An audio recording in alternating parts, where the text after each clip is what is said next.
D'abord, la revue de presse. Alors, c'est pas tout de gagné. Hein. Maintenant, il va falloir assurer. Voilà, c'est le Parisien aujourd'hui en France qui s'adresse ainsi ce matin aux futurs et très nombreux députés de La République En Marche. Hein. Scrutin législatif placé, on le sait, sous le signe d'un incroyable renouvellement de notre classe politique. Et le Parisien met en garde. Hein. Gare à l'amateurisme.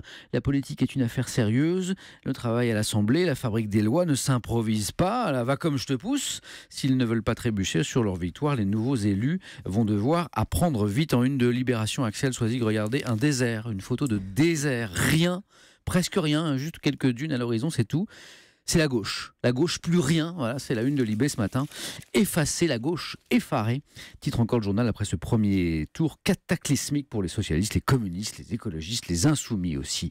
Après la vague en marche droite, gauche et FN sous le choc, ça c'est la une du Figaro ce matin. Hein, pour le Figaro, la raison de la déroute des socialistes a un prénom et un nom, même François Hollande et son quinquennat sans courage ni imagination.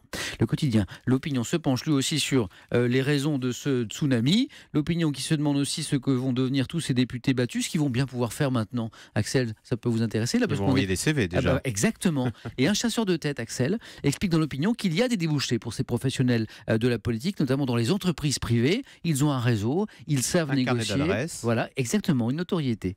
Et attention parce que la passerelle n'est pas simple et la couleur politique peut faire peur parfois. Et puis à eux de jouer, regardez.